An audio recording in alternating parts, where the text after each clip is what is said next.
Hello guys and welcome back to my YouTube channel again. Hope you all guys are doing very well. So as you can see on the screen, आज मैं लेके आई हूँ एक नई job का notice. तो ये है बेसिकली पोस्ट ऑफिस की ही जॉब है। पोस्ट ऑफिस में ही जो अदर पोस्टें हैं उनके बारे में लेके आई हूँ। नई वैकेंसीज़ निकली हैं।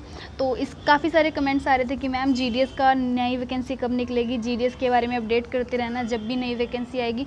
तो जीडीएस के लिए तो मैं आपको अपडेट करती ही रहूँगी अपने चैनल पर। उसके लिए मेरे को सब्सक्राइब कर लेना ताकि आप जब भी मैं कोई वीडियो डालूँ आपके लिए कोई भी वीडियो लेट ना हो, कि आपको लेट नोटिस मिले और वो लेट हो जाओ आप लास्ट डेट के बाद ही पता चले। तो उसके लिए चैनल को सब्सक्राइब कर लेना और बेल आइकन को ज़रूर दबा लेना ताकि कोई भी मैं वीडियो पोस्ट करती हूँ तो आपको टाइम से पता चल जाए। और आज की नोटिस को हम पूरा डिटेल में देखेंगे। पूरी डिटेल में आपको बताऊंगी एलिजिबिलिटी क्राइटेरिया, क्या जॉब है, कैसे कैसे कौन कौन सी पोस्टें हैं।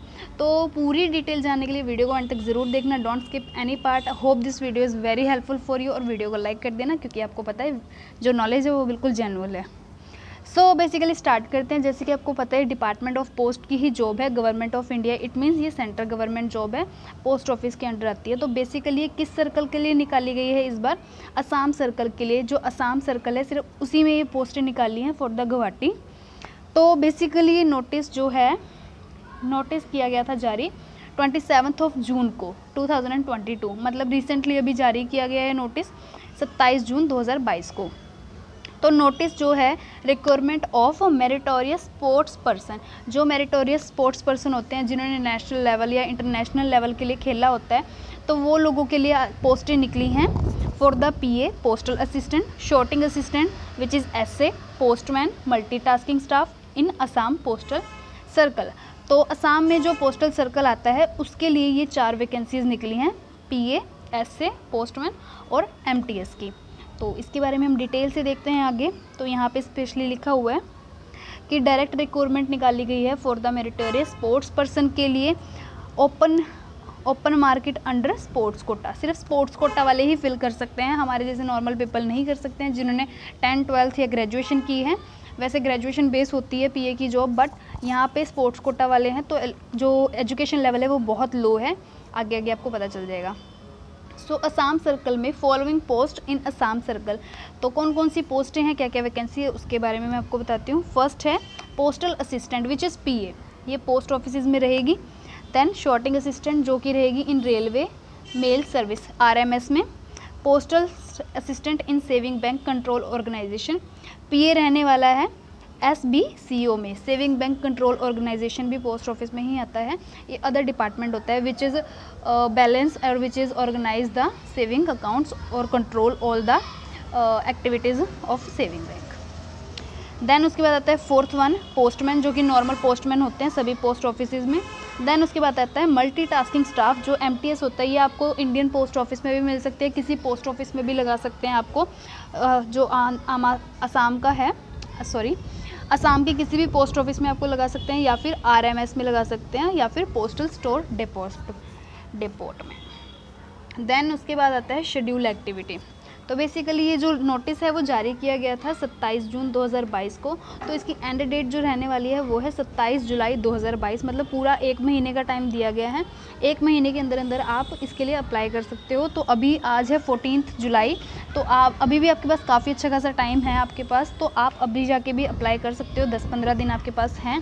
So don't waste your time, just go for it and apply right now, अगर आपके एलिजिबिलिटी क्राइटेरिया मैच होता है तो। The recruitment process will be based on guidelines issued by the Department of Personnel and Training, Government of India. So जो आपकी process रहने वाली है रिक्वायरमेंट की, वो टोटली इशूड की गई है from the department of personal training और गवर्नमेंट ऑफ इंडिया की तरफ से। देन हम बात कर लेते हैं पे स्केल के बारे में। पे स्केल की अगर हम बात करें तो पोस्टल असिस्टेंट की रहने वाली है, पीए और एसए की रहने वाली है स्टार्टिंग 25,500 और ये जाएगी 81,100 तक। देन उसके बाद पोस्टमैन की सैलरी की बात करते हैं तो 21,700 और जो लास्ट है वो 69,100 है। और उसके बाद हम एमटीएस की सैलरी की बात कर लेते हैं, वो है 18,000 स्टार्टिंग में और जो एंड है वो है 56,900। मैं आपको जनरली अपना एक्सपीरियंस बताती हूँ, जीडीएस में भी सिर्फ 12,000 दिखाते हैं और मिलती बहुत ज़्यादा है, और बाकी आप कमीशन वगैरह बेस भी रहता है। तो ये सिर्फ स्टार्टिंग सैलरी इन्होंने बताई है, बाकी आपके ऊपर डिपेंड करता है कि बाद में आपकी सैलरी कितनी कितनी बढ़ती है। देन यहाँ पे आ जाता है प्रोबेशन एंड ट्रेनिंग का टाइम। तो आपका जो प्रोबेशन का टाइम है वो रहेगा 2 साल। प्रोबेशन मीनिंग होता है परखना, वो आपको परखेंगे, एक तरीके से बोलते हैं कि आपको परखा जाएगा, उस टाइम तक आपको रेगुलर सर्विस प्रॉपरली करनी होती है। Candidate selected will be on the probate for period 2 year. जैसे बोलते हैं ना कच्चों में रखा गया है, पक्के नहीं है, पक्के मुलाजिम नहीं है, लाइक उस टाइप से कुछ होता है। 2 साल के लिए आपका प्रोबेशन पीरियड होता है, उसको आपने कवर करना होता है फॉर रेगुलर सर्विस। उसके बाद आपको कोई दिक्कत वाली बात नहीं है। देन ट्रेनिंग जो आपकी रहती है, training will be impart to the candidate selected as the prescripted by the department of post. So training में भी इम्पार्ट रहेगा कैंडिडेट्स का जो सिलेक्ट हो चुके हैं by the department of post. Then vacancies की बात कर लें, अगर आपने डिवीजन वाइज देखना है तो इसको थोड़ा पॉज करके देख लेना, बिकॉज मैं यहाँ पे डायरेक्टली बता रही हूँ कितनी कितनी पोस्ट हैं। पीए की पोस्ट की बात करें तो पीए की पोस्ट है टोटल 6, एसए की टोटल पोस्ट है 3, और पीए जो है सेविंग बैंक कंट्रोलिंग ऑर्गेनाइजेशन का, उसकी है 1 पोस्ट। पोस्टमैन की 4 पोस्टें हैं, एमटीएस की 3 है। टोटल नंबर ऑफ पोस्ट की बात करें तो 17 है। ओवरऑल 17 पोस्टें यहाँ पे आपको मिल रही हैं, और 17 पोस्टों में से आपको जो भी सही लगती है आप उसके लिए अप्लाई कर सकते हो। यहाँ पे कुछ नोटिस है, इसको पॉज करके पढ़ लेना। अभी मैं नहीं सारा कर पा रही हूँ कवर अप, बिकॉज आपको पता है कि वीडियो काफ़ी लंबी चली जाती है और थोड़ा बोरिंग भी रह जाता है, तो मेन मैं आपको बता रही हूँ। देन हम देख लेते हैं एज लिमिट। जो एज लिमिट है आपको कितनी है। पीए और एसए की बात करें तो 18 से 27 साल के बीच के जो भी पर्सन हैं, फीमेल या मेल, जो स्पोर्ट्स कोटा वाले हैं वो अप्लाई कर सकते हैं। 3 साल का रिलैक्सेशन दिया गया है ओबीसी कैटेगरी वालों को, 5 साल का रिलैक्सेशन दिया गया है और एससी कैटेगरी और एसटी कैटेगरी वालों को। फर्दर रिलैक्सेशन जो है नोट में दिया गया है इन नंबर 1। पोस्टमैन के लिए भी सेम है, 18 से लेकर 27 साल तक के बीच में आपकी उम्र होनी चाहिए। रिलैक्सेशन फॉर द ओबीसी 3 साल का रहेगा, relaxation for the SC ST 5 साल का रहेगा। सेम विद एमटीएस रिलैक्सेशन, आपका बस एमटीएस में जो है आपकी एज अलग है थोड़ा, क्योंकि पोस्टमैन और पीए और एसए की जो है आपको इन बिटवीन 18 to 27 आपकी होनी चाहिए उम्र, पर इसमें है 18 से 25 साल के बीच में आपकी उम्र होनी चाहिए। रिलैक्सेशन आपका सेम है, 3 साल है ओबीसी के लिए और 5 साल है एससी एसटी के लिए। सो यहाँ पे लिखा हुआ है मैक्सिमम 5 ईयर एज पर नोट बिलो। तो हम नोट 1 देख लेते हैं। नोट 1 में क्या लिखा है, 3 साल का जो रिलैक्सेशन है ओबीसी के लिए, 5 साल का रिलैक्सेशन है एससी एसटी कैटेगरी के लिए। उसके बाद a special relaxation in age limit is allowed in the DOPT dated. Maximum 5 साल का रिलैक्सेशन दिया जाएगा for all the categories of sports person specified paired general included general और unreserved. So here is a very good news for the general और unreserved categories, उनको भी 5 साल का रिलैक्सेशन दिया जाएगा। It is applicable for the all categories. अगर आप स्पोर्ट्स कोटा से हो, वैसे स्पोर्ट्स कोटा का ही नोटिस है, तो आप सबको किसी भी कैटेगरी से बिलोंग करते हो आपको 5 साल का रिलैक्सेशन मिल जाता है। तो यहाँ पे आप पोज करके पढ़ लेना इसको। सो उसके बाद आगे बढ़ते हैं। इसके बाद हम एजुकेशन क्वालिफिकेशन की बात कर लेते हैं। एजुकेशन क्वालिफिकेशन मैंने पढ़ ली है तो मैं आपको मेन बता देती हूँ। पोस्टल असिस्टेंट और एसए के लिए जो आपको क्वालिफिकेशन चाहिए, मिनिमम आपकी 12th होनी चाहिए। इसके अलावा आपने अगर 12th की है किसी भी रिकग्नाइज्ड बोर्ड से या इंस्टीट्यूट से, यूनिवर्सिटी से, तो आप एप्लीकेबल हो, एलिजिबल हो। Then higher qualification will also be considered. Higher education आपने कोई भी करिए, ग्रेजुएशन करिए, पोस्ट ग्रेजुएशन करिए, 12th करिए, it's totally up to you. There will be no preference of higher education qualification. मतलब यहाँ पे अगर आपको मिनिमम 12th मांगी है, अगर आपने सिर्फ 12th भी की है, उसके अलावा आप ऊपर आपने कोई भी स्टडी नहीं की है, तो वो कोई दिक्कत वाली बात नहीं है, यू आर एलिजिबल। और यहाँ पे आपको कंप्यूटर ट्रेनिंग होना बहुत ज़रूरी है, कंप्यूटर नॉलेज होना बहुत ज़रूरी है। आपका जो कंप्यूटर ट्रेनिंग सर्टिफिकेट है from the central government, state government या किसी यूनिवर्सिटी या बोर्ड से होना चाहिए, तो वो ही एक्सेप्टेबल रहेगा। अगर आपको कंप्यूटर बेसिक नॉलेज है, इज़ रिलैक्सेबल इन केस अगर कैंडिडेट ने स्टडी की है, मतलब जैसे कि 10th और 12th में कंपलसरी सब्जेक्ट होता है, चाहे उसके मार्क्स ना दे, सिर्फ ग्रेड दे, तो अगर आपके पास वो चीज़ है, आपने हायर एजुकेशन में अपना कंप्यूटर नॉलेज ले रखी है एज ए सब्जेक्ट, तो आपको सेपरेट सर्टिफिकेट की कोई भी ज़रूरत नहीं है। Same condition with GDS. Then postman की बात करें, पोस्टमैन का सेम ही है, 12th आपका मिनिमम होना चाहिए, बट पोस्टमैन का यहाँ पे लोकल लैंग्वेज चाहिए, असमी, बंगाली और बोडो। इसके अलावा आपको हायर, और इनमें से जो 3 लैंग्वेजेस बताई हैं, इनमें से कोई एक लैंग्वेज एज अ सब्जेक्ट होनी चाहिए at least up to 10th standard तक। देन उसके बाद जो पोस्टमैन है उनके पास उनका ड्राइविंग लाइसेंस होना बहुत ज़रूरी है फॉर द 2 व्हीलर और 3 wheeler light motor vehicle with the period of 2 years. तो आपके पास मिनिमम होना चाहिए 2 साल का driving licence for the 2 wheeler 3 wheeler और लाइट मोटर व्हीकल्स। तो उसके बाद जो डिसेबल पर्सन है शैल बी एग्जेम्प्टेड, मतलब उनको ज़रूरत नहीं है, उनको इस चीज़ की छूट दी जाती है कि अगर उनके पास ड्राइविंग लाइसेंस नहीं है तो कोई दिक्कत वाली बात नहीं है, दे शुड अप्लाई। सो इसको भी आप पढ़ लेना, बस अपना ड्राइविंग लाइसेंस लेके जाना। देन यहाँ पे भी कुछ क्वालिफ़िकेशन के रिलेटेड ही है। लास्ट पॉइंट मैं आपको बता देती हूँ, यहाँ पे ये लिखा है कि आपको हायर क्वालिफ़िकेशन की कोई ज़रूरत नहीं है। There will be no preference of higher education qualification. अगर आपके पास सिर्फ 12th स्टैंडर्ड तक स्टडी की है आपने तो it's enough for this job. Then यहाँ पे सेम है, आपके पास कंप्यूटर सर्टिफिकेट होना चाहिए सेंट्रल गवर्नमेंट, स्टेट गवर्नमेंट या किसी रिकग्नाइज्ड बोर्ड या यूनिवर्सिटी का। अगर आपने कभी 10th में या 12th में पढ़ा है इन हायर एजुकेशन तो अगर आपके पास सेपरेट नहीं है इट्स इनफ, सेपरेट की ज़रूरत भी नहीं है। देन MTS में आके थोड़ा जो है क्वालिफिकेशन लेवल वो घट जाता है, मतलब वहाँ पे आपको 12th चाहिए थी और यहाँ पे आप अगर सिर्फ 10th पास्ड हो तो भी चलेगा, और आपकी लोकल लैंग्वेज होनी चाहिए असमी, बंगाली और Bodo. Candidate should have same condition है, इनमें से कोई एक सब्जेक्ट एटलीस्ट आपने 10th तक पढ़ा होना चाहिए as a study, as a subject. Then same with आपको हायर एजुकेशन है उसकी कोई ज़रूरत नहीं है, there will be no preference to the higher education qualification. यहाँ पे आपके स्पोर्ट्स की क्वालिफ़िकेशन की बात कर ले तो स्पोर्ट्स की जो क्वालिफ़िकेशन है वो एलिजिबिलिटी आपकी होनी चाहिए as on the last date of receipt of application, मतलब जो एंड डेट है उस तक की आपकी एलिजिबिलिटी होनी चाहिए, तब तक आपके पास कोई ना कोई प्रूफ होना चाहिए from the last date of the receipt of application. Then sports eligibility for a post of post assistant, sorting assistant, post office और पोस्टमैन और MTS। तो बेसिकली यहाँ पे लिखा था कि फॉर द एलिजिबिलिटी जो है last date of the receipt तक रहनी चाहिए, तो वो एलिजिबिलिटी जो है कौन कौन सी होनी चाहिए, तो यहाँ पे है sportsman who have represent a state और कंट्री इन नेशनल और international level.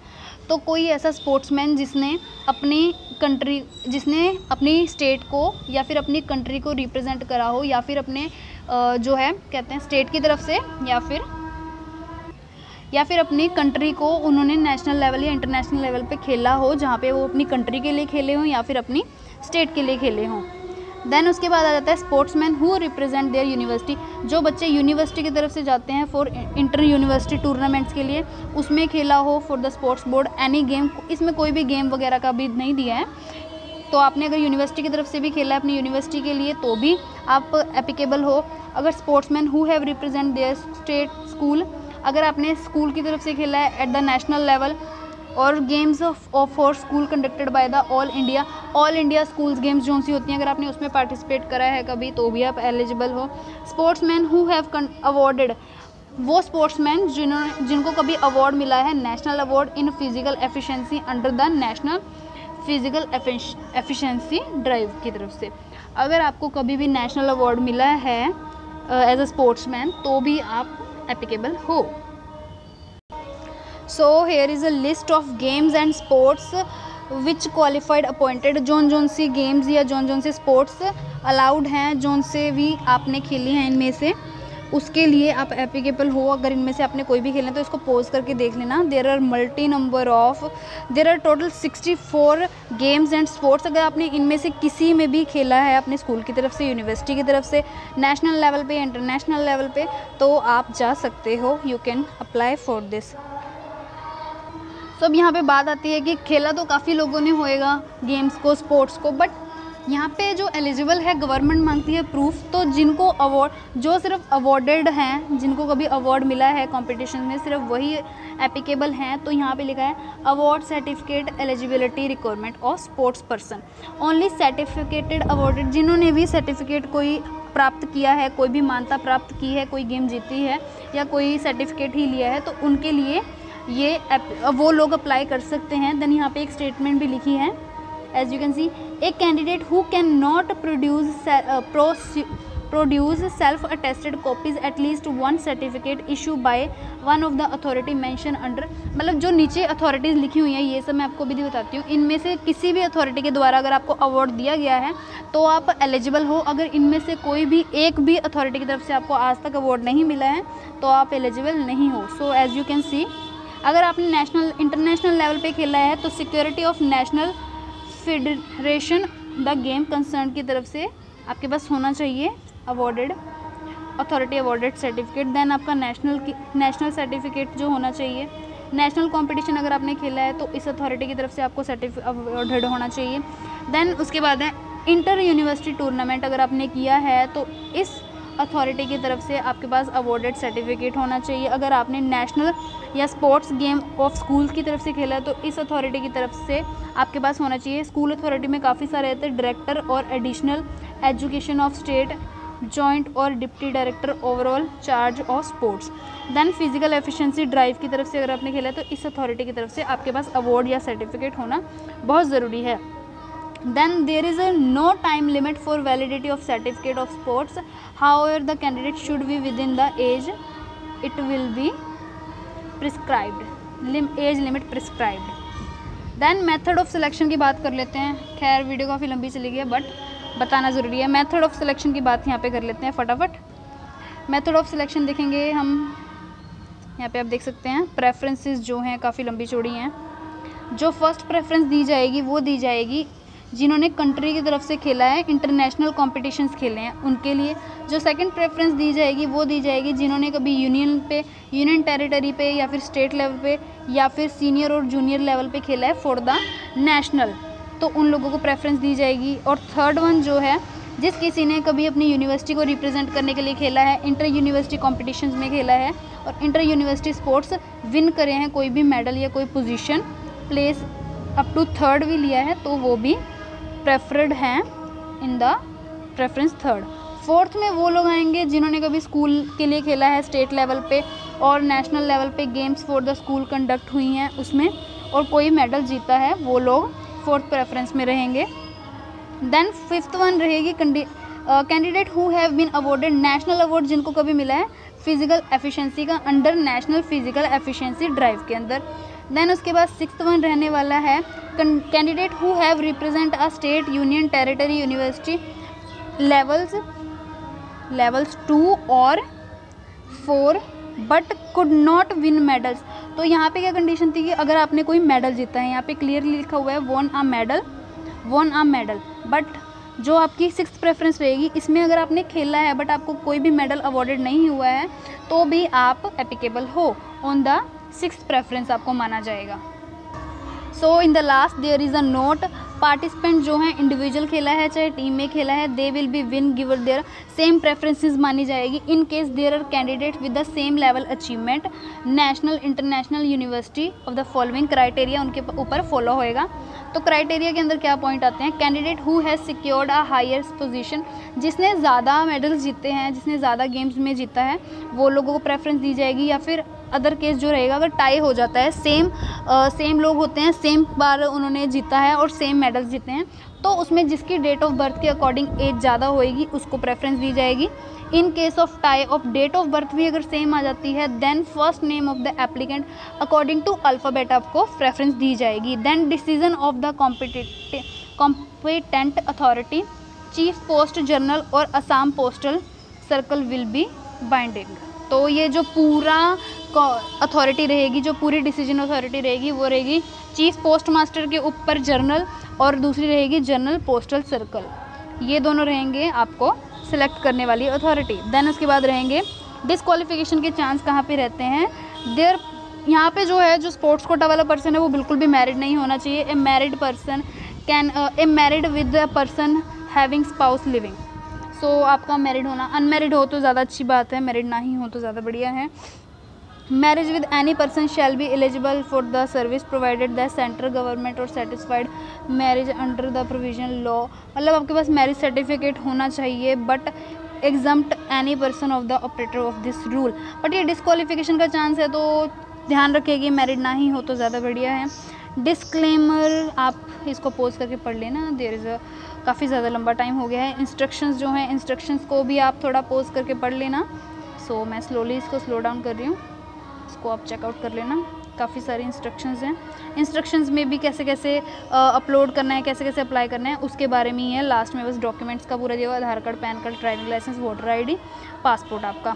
How to apply, तो ये मेन है, अप्लाई कैसे करना है। अप्लाई करने के लिए आपको ऑफिशियल साइट यहाँ पे मिल गई है, इस साइट को जाके आपने सिर्फ ओपन करना है और आप यहाँ से अप्लाई कर लोगे। 3 स्टेजें हैं, पहले रजिस्ट्रेशन, फिर फीस, फिर पेमेंट एंड अप्लाई ऑनलाइन। तो रजिस्ट्रेशन का पूरा प्रोसेस भी इसमें दिया हुआ है, आपको इसको पढ़ना है तो पढ़ लेना, नहीं तो आप सीधा अप्लाई करोगे तो उसमें जाके आपको मिल जाएगा। There is a note in the last. So ये ऑफिशियल नोट है, अभी तक आपको पता चल ही गया होगा। तो अगर ये वीडियो की इन्फॉर्मेशन जो है आपको हेल्पफुल लगी है तो वीडियो को लाइक कर देना, ज़्यादा से ज़्यादा शेयर कर देना, चैनल को सब्सक्राइब करना बिल्कुल भी मत भूलना। और अगर आपको इसके ऊपर ये भी वीडियो चाहिए कि इसको अप्लाई कैसे करते हैं, कैसे इसके लिए रजिस्ट्रेशन करना है, उसके ऊपर वीडियो चाहिए तो मैं उसके ऊपर भी बना दूंगी। तो मिलते हैं नेक्स्ट वीडियो में with the new topic, with the new video. Comment section में अपने क्वेश्चन ज़रूर ड्रॉप कर देना, किस टॉपिक पर वीडियो चाहिए वो भी ड्रॉप कर देना। I will surely make a video on that topic. So stay tune, stay safe, ऐसे जुड़े रहें और बिल्कुल सेफ रहें।